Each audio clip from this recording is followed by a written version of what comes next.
Vietnam, Khe Sanh Combat Base, February 4, 1968. The ground shook as enemy shells exploded in the distance. Corporal James Anderson, Jr., shifted his weight on the wet hillside. 6 days had passed since the attack began, and the Marine position was now trapped by roughly 20,000 North Vietnamese soldiers.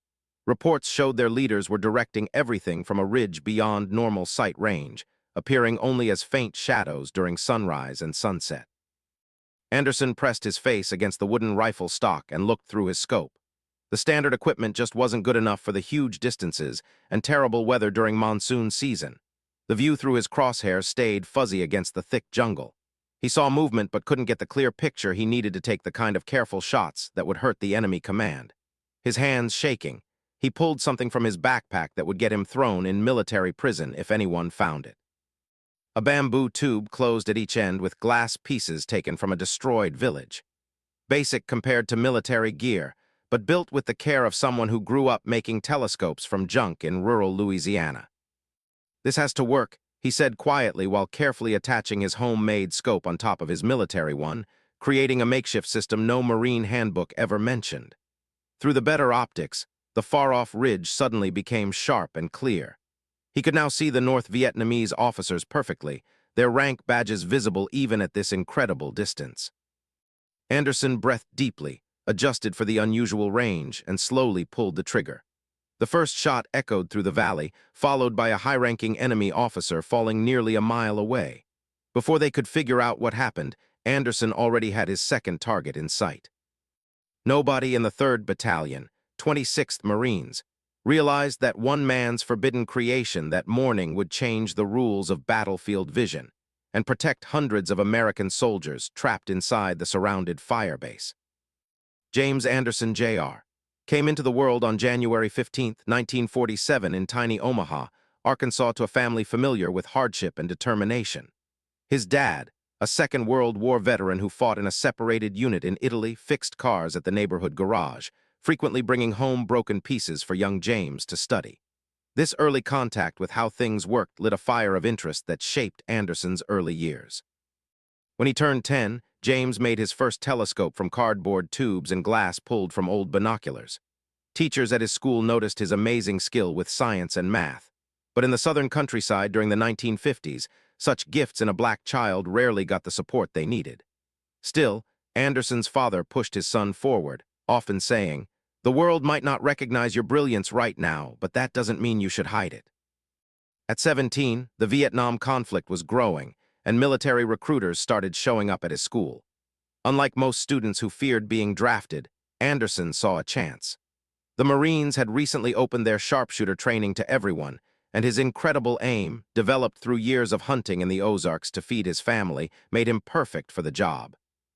"I could hit a squirrel in the eye at 300 yards with my grandfather's beat-up rifle," he once shared with another recruit. "I figured that skill might mean something to the Corps."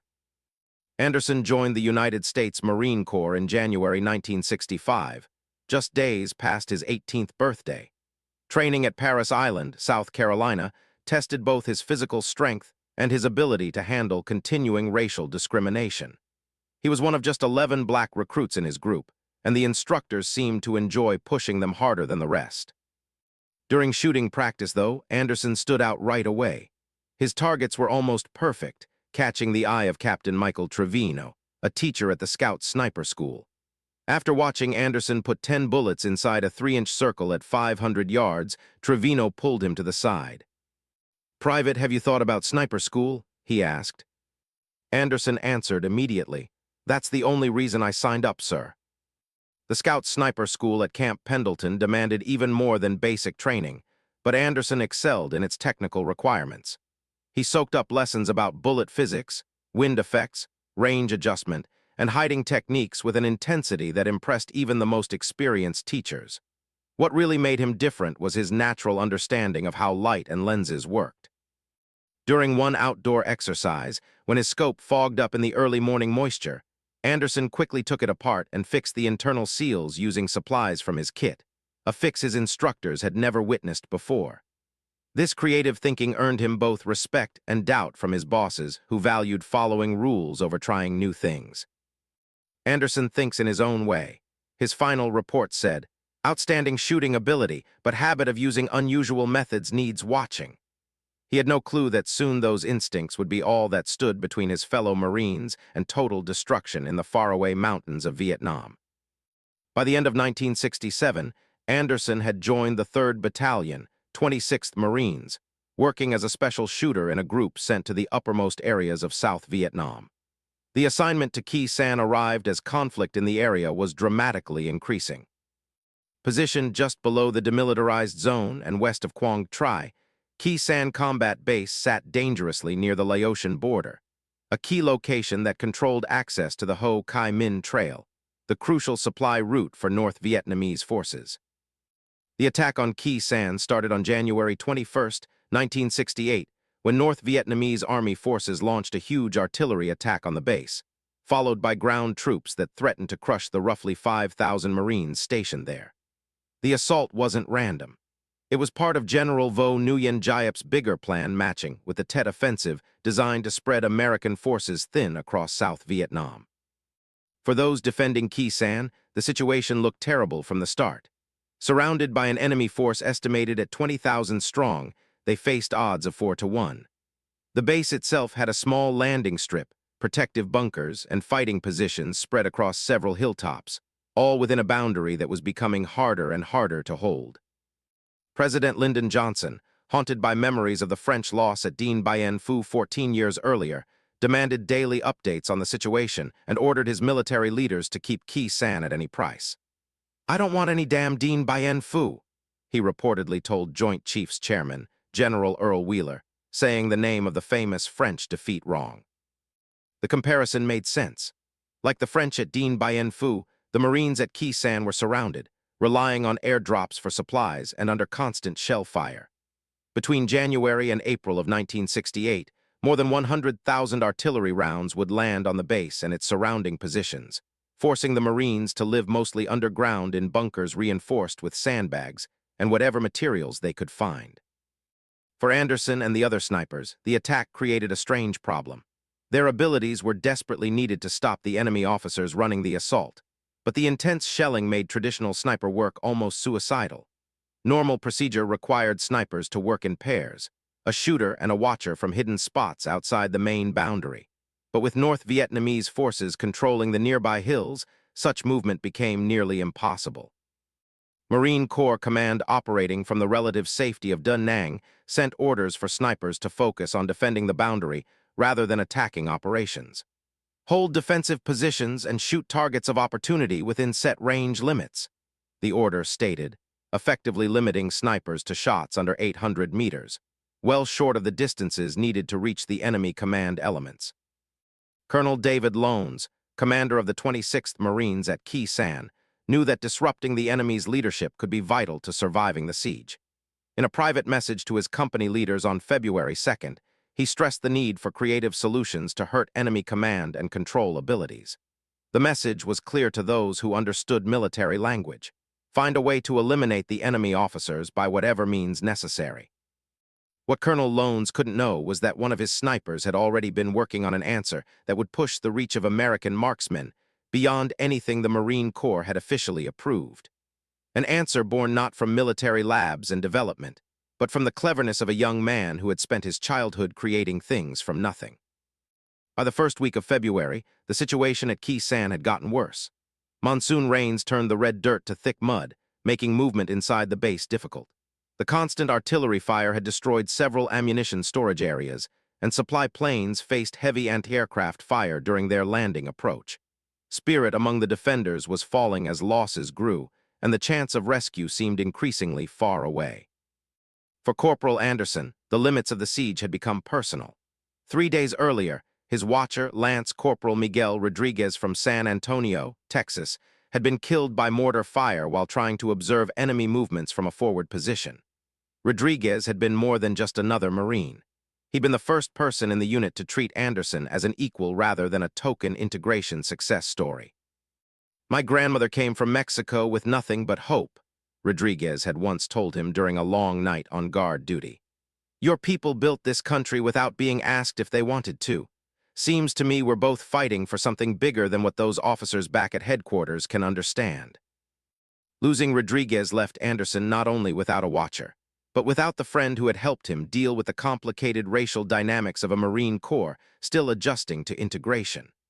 Now assigned to work with Corporal William Davenport, a quiet Mississippian who had initially asked for transfer to avoid serving with a black Marine, Anderson found himself alone at the moment when working together mattered most. On the morning of February 4th, Anderson and Davenport were assigned to Hill 881 South, one of the strategic outposts surrounding the main key sand base. Their job was straightforward: watch and report enemy troop movements, shooting only targets that presented an immediate threat to the Hill's defenders. The orders specifically banned movement beyond the defensive boundary and limited shooting to targets within confirmed range limits. As dawn broke through the heavy clouds, Anderson spotted unusual activity on a distant ridge roughly 1,700 meters away, well beyond the working range of their standard scopes under the poor visibility conditions. Through his binoculars, he could make out the shapes of what appeared to be officers gathered around a field table, likely planning the next phase of the assault. "I see movement at bearing 275, range roughly 1,700, Anderson reported to Davenport, who was scanning the area through his spotting scope. "Too far," Davenport replied dismissively. "Can't confirm rank or purpose at that distance in this weather.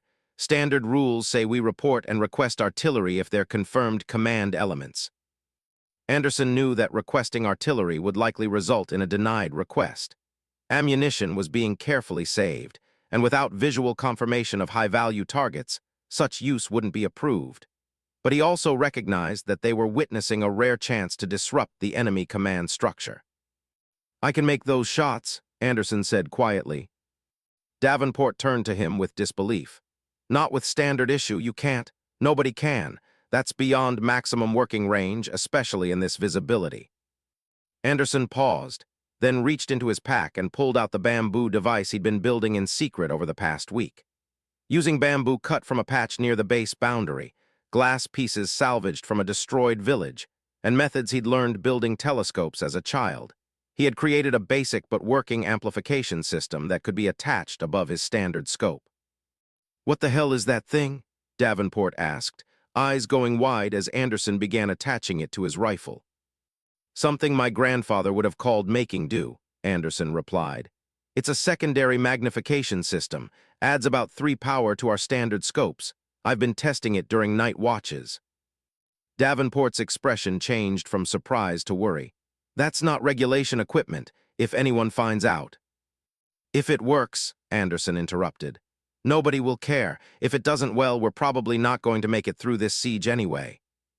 The moment hung between them, the strict following of rules versus the desperate need for new thinking that might save lives. Finally, Davenport nodded reluctantly. "I'll spot for you," he said, "but if anyone asks, I never saw that thing."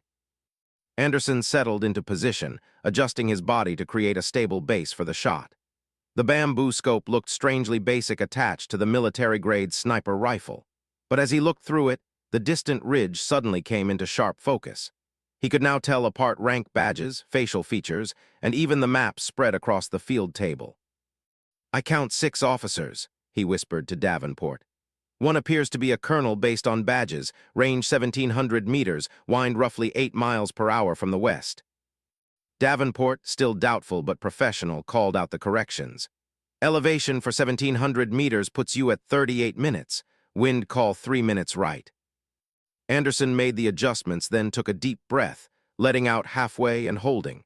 The crosshairs settled on the chest of the enemy colonel, pointing at the map. "Send it," Davenport whispered. The rifle cracked, its sound echoing across the valley. Through his makeshift optics, Anderson watched as the North Vietnamese colonel fell to the ground nearly a mile away. Before the remaining officers could react, he had already loaded another round and found his second target. "Hit," Davenport confirmed, his voice showing his amazement. "Adjusting left 1 minute for the next target." By the time the surviving enemy officers ran for cover, Anderson had fired 5 shots, resulting in 4 confirmed kills. The impossible had been done. Careful long-distance kills far beyond the range Marine Corps teaching considered possible. As they gathered their equipment to change positions before potential counter-sniper fire could find them, Davenport looked at Anderson with new respect. That wasn't just shooting, he said quietly. That was something else entirely. Anderson merely nodded as he carefully took apart his bamboo scope and put it away. Sometimes the rule book doesn't cover what's possible.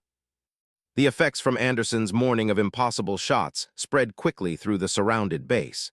By midday, Lieutenant Colonel James Wilkinson, the battalion's second-in-command, had asked for Anderson's presence at the command bunker, a call that typically meant either praise or court-martial. The command bunker was a reinforced structure buried partly underground, its entrance protected with sandbags against shell fragments. Inside, the air was thick with cigarette smoke and the stress of men responsible for thousands of lives. Colonel Lones and Lieutenant Colonel Wilkinson leaned over a tactical map, their faces lit by hanging lanterns that cast long shadows on the dirt walls. "Corporal Anderson reporting as ordered, sir," Anderson announced, standing at attention. Colonel Lones looked up, his weathered face showing nothing. "At ease, Corporal. I understand you've been conducting some unusual operations this morning." Anderson hesitated, uncertain whether to admit to using unauthorized equipment. "Sir, I engaged enemy officers at range as per orders to disrupt command and control abilities." "At 1,700 meters," Wilkinson added, "in poor visibility conditions with equipment that isn't listed in any Marine Corps inventory." The moment of truth had arrived. Anderson straightened his shoulders, prepared to accept the results. "Yes, sir. I used a supplementary optical system of my own design to extend the working range of my issued weapon." He expected immediate punishment. Instead, Colonel Lones leaned forward with interest. "Show me." With careful movements, Anderson removed the bamboo device from his pack and showed how it attached to the standard scope. The officers examined it with professional interest rather than disapproval. "This is based on Galilean telescope ideas," Anderson explained. "The forward lens captures and magnifies the image, while the rear lens further enhances it before it enters the standard scope. It effectively doubles the magnification without losing light transmission." Lones exchanged glances with Wilkinson. "And you built this from bamboo and salvaged glass?" "Yes, sir. I've been experimenting with telescope construction since childhood. The ideas are straightforward, even if the materials are unusual." The colonel was silent for a long moment, weighing regulations against results. Finally, he asked, "How many confirmed kills with this device?" "For this morning, sir, and I believe I wounded 2 others." Another long pause followed as the meaning sank in. 4 enemy officers eliminated at a range previously thought impossible under battlefield conditions. "Normally, Corporal, I'd have you on the next helicopter out of here facing charges for unauthorized modification of military equipment," Lones said seriously. Then his expression changed slightly. "But there's nothing normal about our situation here. We're surrounded, outnumbered, and running out of options. Sometimes unusual problems require unusual solutions." He turned to Wilkinson. "Get me Captain Reynolds from Charlie Company. I want to know if we can reproduce this device." Wilkinson nodded and left the bunker, leaving Anderson alone with the colonel. "Sir," Anderson ventured, "with respect, mass production isn't necessary. I can teach other snipers how to build these. Every sniper team could have one working within 48 hours using materials we already have access to." Lones studied him thoughtfully. "You understand that what you're suggesting goes against every rule in the manual?" "Yes, sir, but the manual was written for conventional warfare. There's nothing conventional about Key San." A distant explosion shook the bunker as if proving Anderson's point. After a moment, Lones nodded firmly. "You have 24 hours to train our other snipers, but this stays completely off the books. Officially, you're conducting advanced optical familiarization training. If this works, we'll deal with the paperwork later. If it doesn't..." He left the sentence unfinished. "I understand, sir." "One more thing, Corporal," Lones added as Anderson turned to leave. "Why didn't you bring this creation through proper channels before using it in the field?" Anderson considered his answer carefully. "Permission would have been denied, sir. Some ideas need to be proven before they can be accepted." For the first time, the colonel's stern expression softened into something like a smile. "Carry on, Corporal, and for what it's worth, I believe your grandfather would be proud." The next 24 hours changed the sniper operations at Key San. Working with the 8 other scout sniper teams, Anderson showed the construction and use of his bamboo scope enhancement. Some of the Marines were doubtful at first, particularly Master Sergeant Frank Westbrook, the senior sniper who had 20 years of experience and little patience for what he called field expedient nonsense. "This isn't how the Corps trained us," Westbrook complained as he awkwardly held the bamboo attachment. "Looks like something out of Robinson Crusoe, not the United States Marine Corps." Anderson answered calmly, "With respect, Sergeant, the Corps trained us to accomplish the mission with available resources.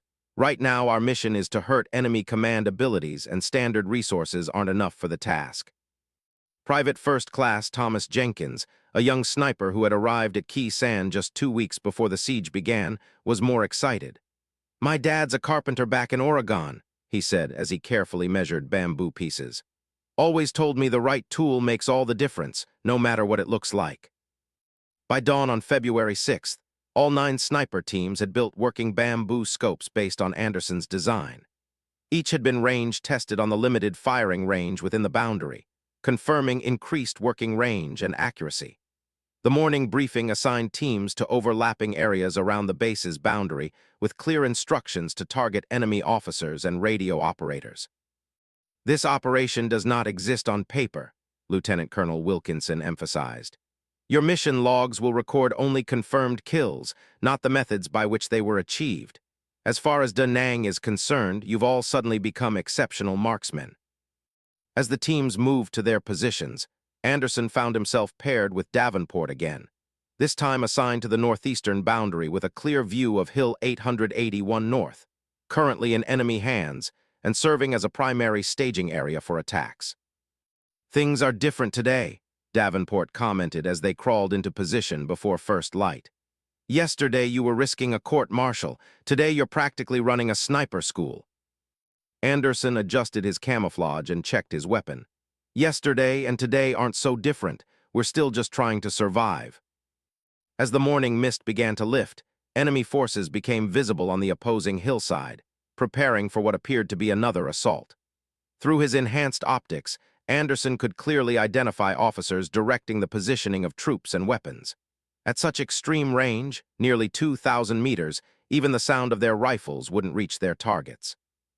"Range 1900, Anderson whispered. 2 officers by the large boulder directing mortar placement."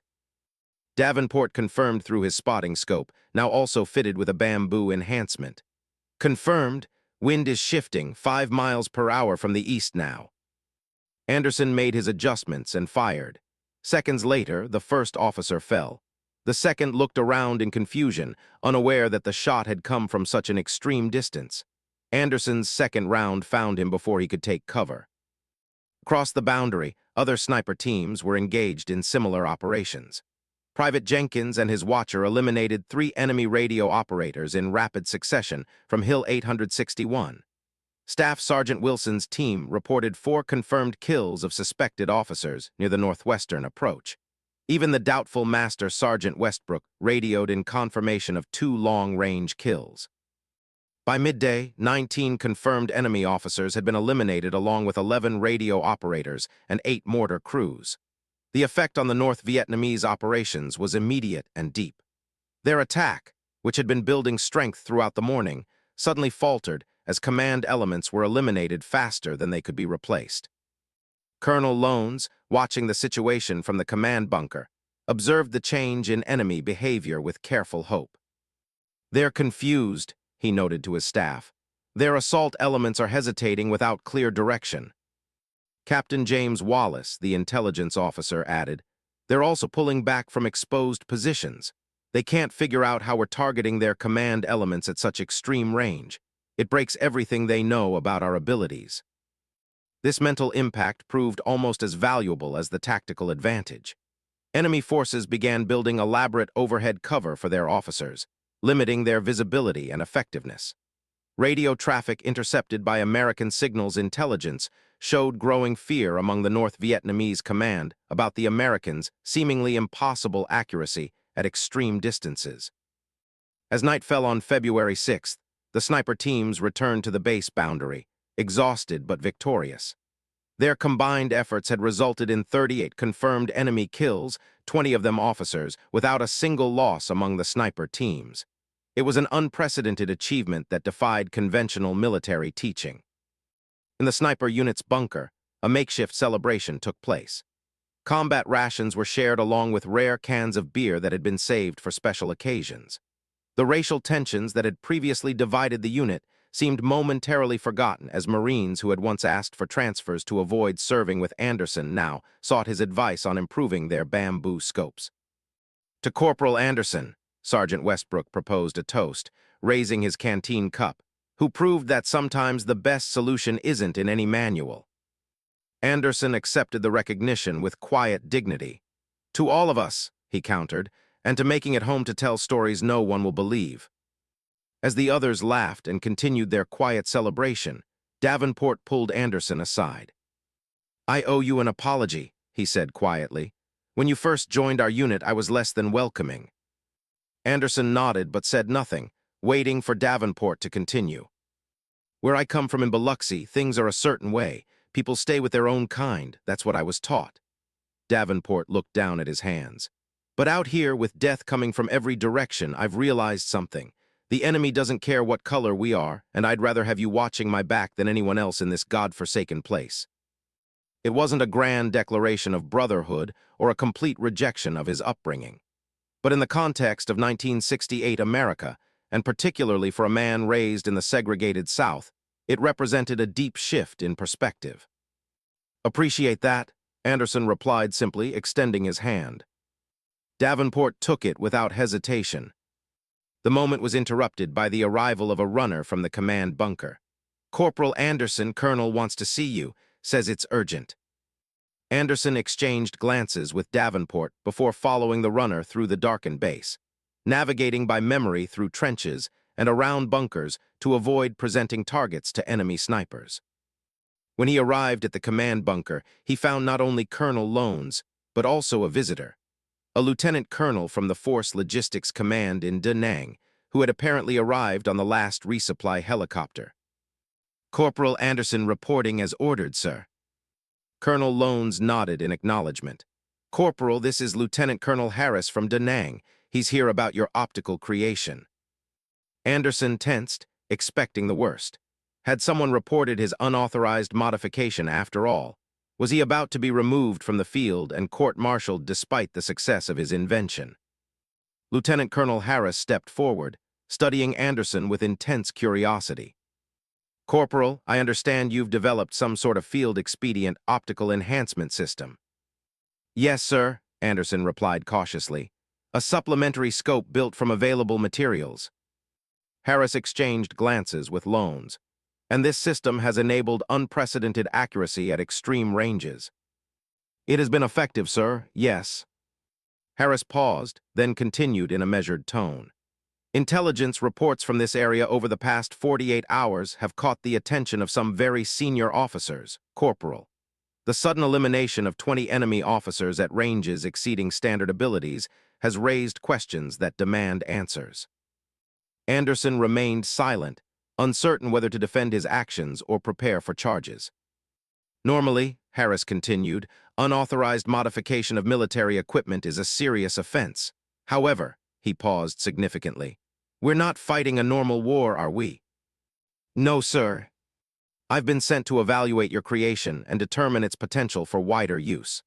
Harris revealed a notebook that had been tucked under his arm. "I need you to document every aspect of its construction and use. Materials, measurements, optical ideas, everything." Anderson blinked in surprise. "Sir, are you saying this is now an authorized project?" "Not exactly," Harris clarified. "Officially, I'm here conducting a standard operational assessment. Unofficially, headquarters is very interested in your bamboo scope. General Westmoreland himself has asked to be briefed on how Key Sands snipers have suddenly become so lethal." The meaning was staggering. What had begun as a desperate field improvisation might now influence Marine Corps sniper teaching throughout Vietnam. "There's one more thing," Colonel Lones added. "While Lieutenant Colonel Harris is here to evaluate your creation, we need to maintain operational security. The enemy are already adapting to our new abilities, if they learned exactly how we're achieving these results." I understand, sir, Anderson responded. Secrecy is essential. Good, Loans nodded. You'll continue your operations while working with Lieutenant Colonel Harris to document your methods. But remember, officially, this conversation never happened. As Anderson left the command bunker, the weight of this new responsibility settled on his shoulders. What had begun as a simple act of necessity, an unauthorized creation born from childhood experience, had evolved into something that might affect the entire course of the conflict. Yet he couldn't help but wonder if the Marine Corps, with its rigid following of rules and established teaching, would truly embrace a weapons system created by a black corporal using bamboo and salvaged glass.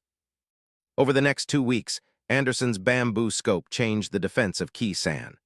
Sniper teams operating with the enhanced optics eliminated a total of 73 confirmed high-value targets. Officers, radio operators, forward observers, and mortar crews at ranges previously thought impossible for small arms fire. The mental impact on the enemy forces was deep. Signal intercepts revealed growing frustration among their commanders about the unexplainable accuracy of American marksmen. One captured document referred to the ghost snipers of Sanh, who could strike from invisible positions at impossible distances. Enemy tactics shifted dramatically in response. Officers no longer moved openly near the front lines. Command posts were moved to deeper positions, hurting their ability to coordinate complex assaults. Artillery spotters became reluctant to expose themselves, resulting in less accurate shelling of the Marine positions. By February 20th, the tide had begun to turn. While the base remained under siege, the coordinated mass infantry assaults that had threatened to overwhelm the defenders in late January had dropped in both frequency and effectiveness. American air power, no longer hindered by spotters being picked off, delivered increasingly effective strikes against enemy positions. Through it all, Anderson continued refining his invention. Working with Lieutenant Colonel Harris, he documented precise measurements and techniques, even developing a standardized construction method that could be taught to snipers throughout Vietnam. The bamboo scope's design evolved to include weatherproofing techniques and more secure attachment mechanisms. On March 7th, Anderson was called to the command bunker once again. There, Colonel Loans informed him that he was being rotated out of Sanh on the next available flight. Orders from Da Nang, Loans explained. You're being temporarily assigned to the sniper instructor group at Camp Pendleton. Apparently, your expertise is needed for a special training initiative. Anderson understood the hidden meaning immediately. They wanted him to teach others his techniques, to formalize what had begun as a desperate improvisation. What about my team, sir? He asked. What about Sanh? The siege is breaking, Loans replied with careful hope. Your creation has been a key factor in disrupting the enemy's command and control. Intelligence suggests they're beginning to withdraw forces to deal with pressure elsewhere. As for your team, he hesitated briefly. Corporal Davenport will take lead on your sniper element. He's been recommended for promotion based partly on his performance with your enhanced optics system. The next morning, Anderson found himself aboard a helicopter, lifting off from Sanh's battered airstrip. As the aircraft gained altitude, he looked down at the base that had been his home for the past months. The sandbagged bunkers, the shell craters, the weary Marines still manning their positions. Somewhere down there, Davenport and the others were continuing the work he had started, using bamboo scopes to extend their lethal reach beyond what military teaching had thought possible. The helicopter banked steeply to avoid potential ground fire, and Sanh disappeared from view. Anderson leaned back against the vibrating fuselage and closed his eyes, uncertain whether he was being honored or silenced. His arrival at Camp Pendleton 3 days later brought a partial answer. Rather than the public recognition one might expect for a Marine whose creation had saved countless lives, Anderson found himself placed in a small office with a classification officer who handed him a non-disclosure agreement. By signing this, the officer explained, you agree not to discuss the specific construction or abilities of your optical enhancement system with anyone not specifically authorized by Marine Corps intelligence. Anderson read the document carefully. May I ask why, sir? If this system is as effective as experience suggests, shouldn't it be widely implemented? The classification officer's expression remained neutral. The official position is that premature disclosure could compromise tactical advantage. The enemy adapts quickly to known abilities. Left unspoken was what Anderson suspected was the real reason. The Marine Corps was uncomfortable acknowledging that one of its most significant tactical creations of the Vietnam War had come not from research laboratories or defense contractors, but from a black corporal using bamboo and scavenged glass. Nevertheless, Anderson signed the document. Over the next 4 months, he worked with a small team of engineers and optics specialists to refine his design into something that could be manufactured using modern materials while keeping the optical properties of his original invention. The resulting device, officially designated the Special Purpose Scope Attachment XM3, bore little external resemblance to his bamboo creation, but operated on identical ideas. By August 1968, the first production models were being field tested by select sniper units throughout Vietnam. Reports confirmed their effectiveness: extended range, improved visibility in bad conditions, and enhanced accuracy at distances previously thought beyond the abilities of small arms fire. Anderson himself never returned to Vietnam. After completing his consultation work on the XM3 project, he was assigned to administrative duties at Camp Pendleton until his honorable discharge in 1970. His official record contained no mention of his bamboo scope creation, merely noting special technical consultation assignments during his final year of service. Upon returning to civilian life, Anderson kept his silence about his contribution to sniper technology, honoring the non-disclosure agreement he had signed. He settled in Oakland, California, where he used the mechanical and optical skills he had developed to establish a small but successful camera repair business. He married Ellen Richards, a school teacher, in 1972, and they raised 2 children, a son who would later serve in Operation Desert Storm, and a daughter who became an optical engineer for NASA. For decades, the story of the bamboo scope remained classified, known only to those who had served at Khe Sanh during those crucial weeks in February 1968. The official history of the siege mentioned improved sniper effectiveness, but credited it to enhanced training and tactical positioning. Technical manuals for the XM3 scope attachment, which entered limited service in 1969, made no reference to its origins in a makeshift bamboo device created by a Marine corporal. It wasn't until 1997, nearly 30 years after the siege, that the story began to emerge. During a reunion of Khe Sanh veterans in Washington, D.C., William Davenport, by then a retired police officer from Mississippi, approached a military historian documenting oral histories of the Vietnam War. "There's something about Khe Sanh that's never been properly told," Davenport began. "Something about a Marine named Anderson and a bamboo scope that changed everything." The historian was doubtful at first. The idea that a handmade optical device could have significantly influenced a major battle seemed far-fetched. But as more veterans from the 3rd Battalion, 26th Marines, came forward with similar accounts, the story gained believability. Thomas Jenkins, who had gone on to become an optometrist in Portland, Oregon, provided detailed descriptions of the bamboo scope's construction. "It was genius in its simplicity," he recalled.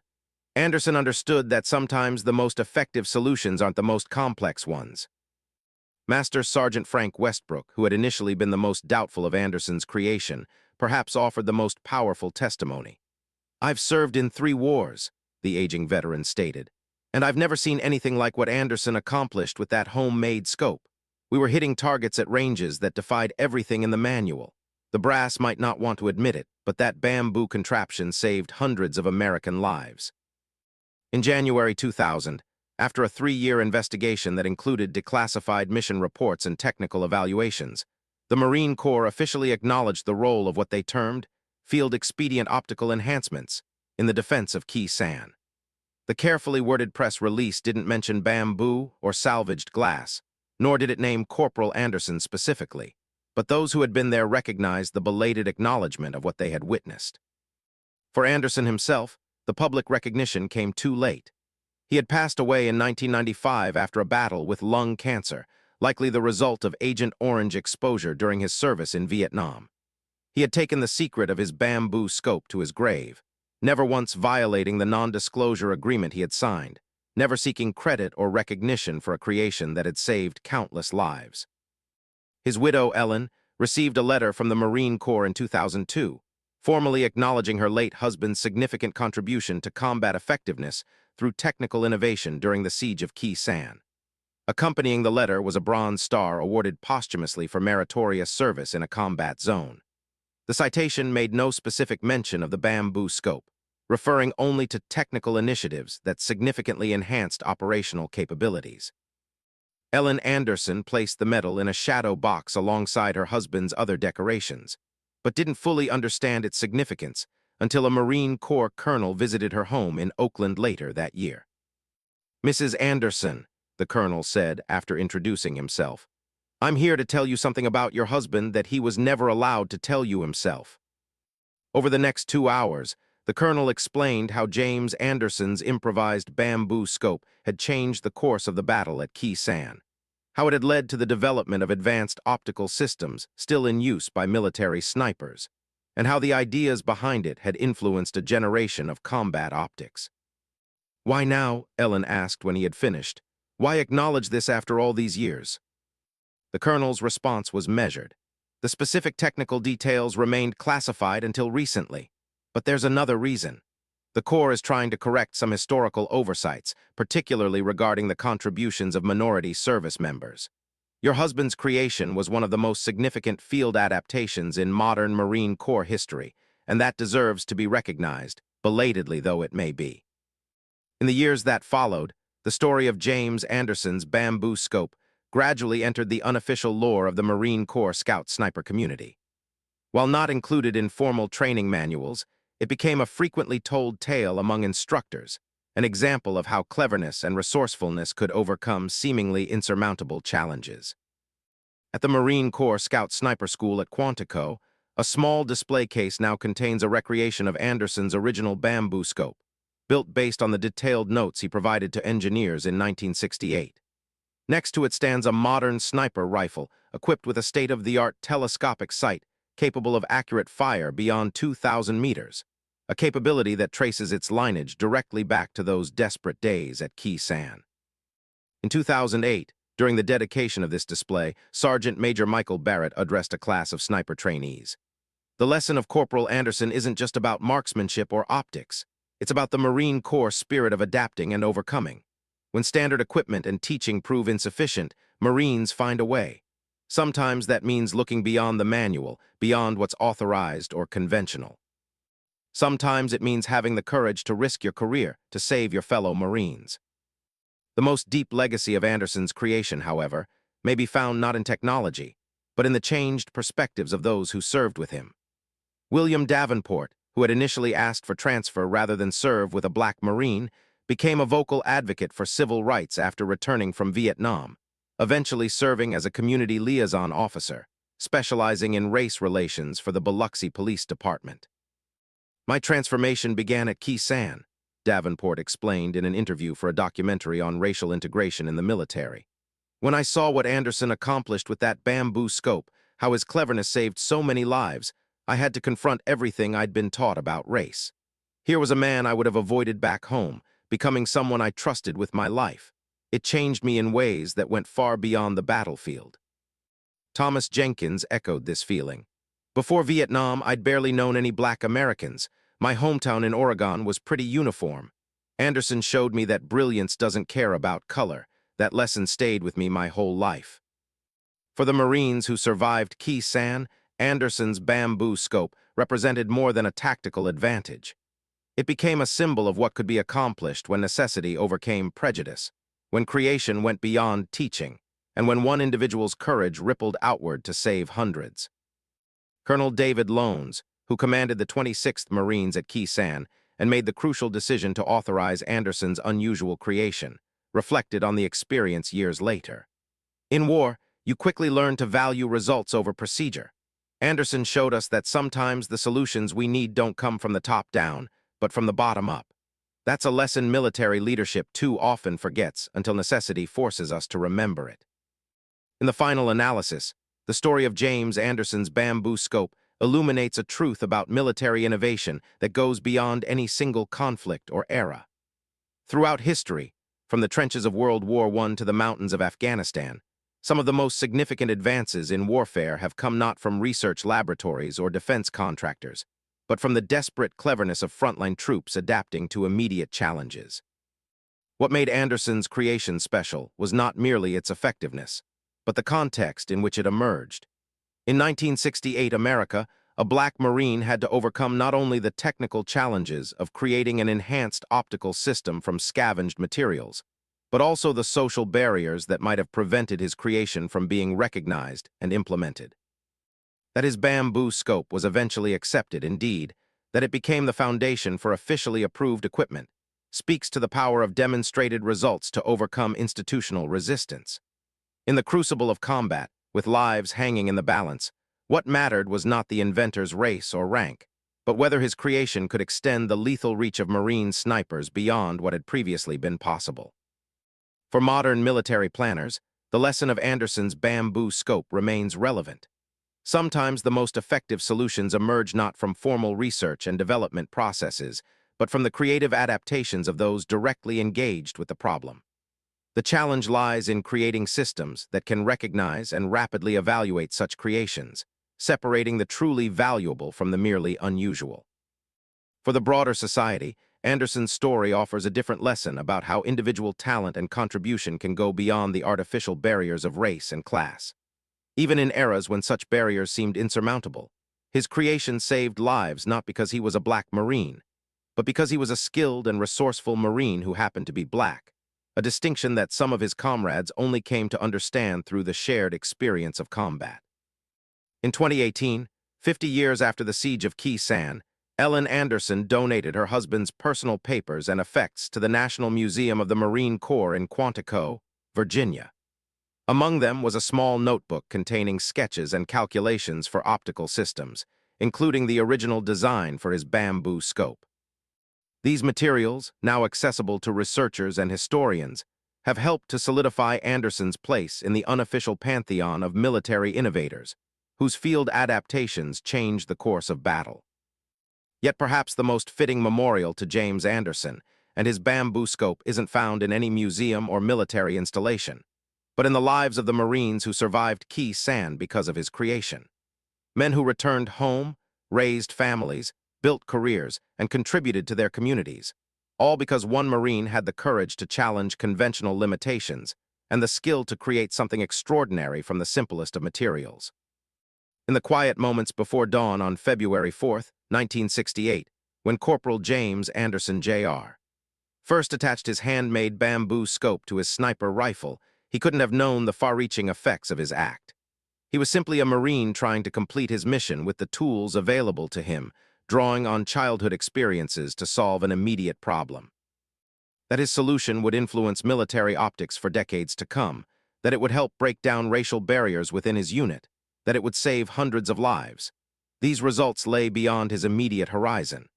And therein lies perhaps the most deep lesson of his story, that acts of courage and cleverness, even when undertaken for the most practical of reasons, can ripple outward in ways their initiators could never have anticipated.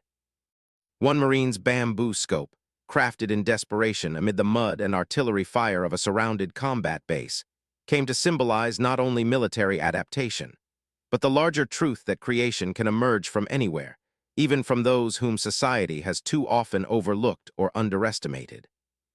As we reflect on the siege of Sanh and the countless other battles of the Vietnam War, we are reminded that history is shaped not only by generals and politicians, not only by grand strategies and geopolitical calculations, but also by the individual choices of those on the front lines. Men and women who, when faced with seemingly impossible challenges, find ways to overcome them through courage, skill, and the distinctly human capacity for creation. Would you have broken the rules to save your fellow Marines? Would you have risked court-martial to extend the reach of your rifle beyond what teaching deemed possible? These are questions each of us must answer for ourselves. But in the story of James Anderson's bamboo scope, we find a compelling argument for the power of necessary disobedience, for the courage to challenge convention when lives hang in the balance. Share this story so others may remember what real courage means. The courage to see beyond limitations, to create when resources are scarce, and to act decisively when hesitation means defeat. In a world increasingly defined by technological sophistication, Anderson's bamboo scope reminds us that the most powerful resource in any conflict remains the human capacity for clever adaptation.